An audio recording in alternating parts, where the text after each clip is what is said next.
Here's the uncomfortable truth. A bank can create money and still run out of money. Because what it creates is not the thing people demand in a panic. Open your banking app. Your balance looks solid. Now imagine the bank's doors are locked, transfers are delayed, and the news says liquidity stress. Your money still exists. So why is the bank dying? A bank doesn't fail because it can't type numbers into your account. It fails when it can't keep its promises on time. Most people picture banks like warehouses. Deposits go in, loans go out, and somewhere in the back there's a vault with your money. That picture is comforting. It is also wrong. Modern banks are closer to airlines than warehouses. They sell a promise, safe travel from today to tomorrow, while knowing not every passenger will show up at once. Most days, that works. On the day everyone shows up, the system breaks. When a bank approves a loan, it usually does not hand you someone else's saved cash. It credits your account with a new deposit. On the bank's balance sheet, two things happen at once. An asset appears, the loan, your promise to repay. A liability appears, the deposit, the bank's promise to pay you on demand. That deposit spends like money. You can pay rent, buy inventory, hire workers. So yes, banks create money. But it's a very specific kind of money. Simple definition. A bank deposit is a private IOU that the public treats as money because it is convertible. Convertible into what? Into cash, or into central bank settlement money that moves between banks. Banks create spendable promises. They do not create the final settlement asset. There's bank money and state money. Bank money is your deposit, an IOU from a private institution. State money is cash and central bank reserves, the ultimate paid-in-full money. Reserves are the balances banks hold at the central bank to settle payments with each other. Think of reserves like the backstage currency in a theater. The audience sees tickets. The staff settles the real counts backstage. Every time you pay someone at another bank, your bank must settle behind the scenes. It's like restaurants trading IOUs all day, then meeting at night to settle in real cash. If you can't settle, you're not a bank. You're a promise that can't be honored. In calm times, you don't notice the difference. In panic, the difference becomes everything. Banking works because banks do maturity transformation. That's a technical term, so here's the one-sentence analogy. Maturity transformation is borrowing short, deposits you can withdraw today, to lend long, mortgages repaid over decades, like building a house with money you might need tomorrow. This is useful. It funds growth. It is also inherently fragile, because deposits are fast, loans are slow. If many customers want their money now, the bank can't instantly collect 30-year mortgages. It must find liquid funds today. A bank can be solvent and still collapse. Time kills banks. Solvency means your assets are worth more than your liabilities. Liquidity means you can pay what's due right now in the form people want right now. A bank run is mainly a liquidity event, but it can turn into a solvency event. In the old days, runs were lines outside branches. Today, a run is a silent stampede of transfers.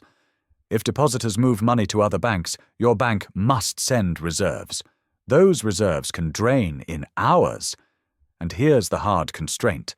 An individual bank cannot create reserves. Only the central bank can. So the question in a panic is brutally simple. Can this bank turn its assets into settlement money fast enough? Picture a simple balance sheet. A bank has 100 in deposits. It holds 10 in cash and reserves, and it has lent 90 in long loans. If customers ask for 5, it pays easily. If customers ask for 30, it must raise 20 fast. It can borrow, repo, or sell bonds, but if markets are stressed, those options are slow or expensive. And if it sells at a discount, the loss hits capital. That's how a healthy bank can fail without a single borrower missing a payment. To meet withdrawals, a bank uses 3 sources: its cash and reserves. Borrowing in funding markets, selling assets. Selling assets fast is where everything breaks, because in finance, speed has a price. If the bank sells government bonds to raise cash, it discovers a second risk, interest rate risk. Simple analogy: a bond is a fixed set of payments. If new interest rates rise, old bonds with lower payments fall in price, like an older car losing value when a newer model offers better performance for the same cost. In calm times, the bank can hold bonds to maturity and avoid realizing losses. In a run, it must sell now, and losses become real. A technical term you may hear is mark-to-market. Mark-to-market means valuing an asset at today's price, like checking what your house would sell for this week, not what you paid years ago. In stress, today's price can be brutally low because everyone is trying to sell at once. A run turns paper losses into real losses. Here's the chain reaction. Withdrawals surge. The bank sells assets to get cash. Asset prices are low because everyone is selling. Losses eat the bank's capital. Capital is the bank's shock absorber, its own money at risk. As capital shrinks, confidence collapses. As confidence collapses, more depositors run. That feedback loop is why banking crises feel sudden.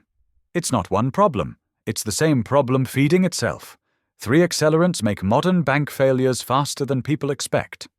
First, uninsured deposits. If large depositors fear they might not be fully repaid, they leave early. They aren't panicking. They're doing math. Second, collateral and margin. Calls. A margin call is a demand for extra cash because your collateral fell in value, like a landlord demanding a bigger deposit after the security of your guarantee weakens. If a bank or its clients face margin calls, they sell assets immediately, even good ones, to raise cash. Third, information speed. A rumor used to travel by foot. Now it moves at the speed of a notification. The crowd doesn't form outside the branch. It forms inside the payment system. In a digital run, time is measured in minutes. This is the trap in the popular phrase, banks print money. If a bank creates more deposits, it creates more liabilities, more promises to pay. That does not fix a shortage of reserves. It also does not repair a hole in capital. You can't repair a sinking boat by adding more water. If depositors want to leave, they are demanding convertibility. They want your private IOU exchanged into settlement money elsewhere. That's why money creation is constrained. Not by imagination, by convertibility and confidence. When banks face liquidity stress, they reach for backstops. First, other banks. Interbank lending is one bank lending reserves to another. Second, repo markets. Repo is a technical term, so here's the one-sentence analogy. Repo is like a pawn shop for bonds. You hand over a high-quality bond as collateral and get cash today, promising to buy it back tomorrow. Third, the central bank. The lender of last resort can lend reserves against collateral when markets freeze. But here's the twist. Backstops depend on confidence. If lenders suspect insolvency, they stop lending. Repo haircuts rise, meaning you must post more collateral for the same cash. Like a pawn shop offering less money for your watch when it fears the watch may be fake. Liquidity disappears first, because trust disappears first. Speed comes from concentration. A bank funded by millions of small retail depositors tends to be more stable. A bank funded by a small number of large corporate accounts can unravel in minutes. Large depositors are rational. They move first because they know the door narrows as the crowd grows. And in a world of instant transfers, a modern run can happen before lunch. When the system is threatened, policymakers usually reach for the same tools. They provide emergency liquidity. They expand guarantees to stop runs.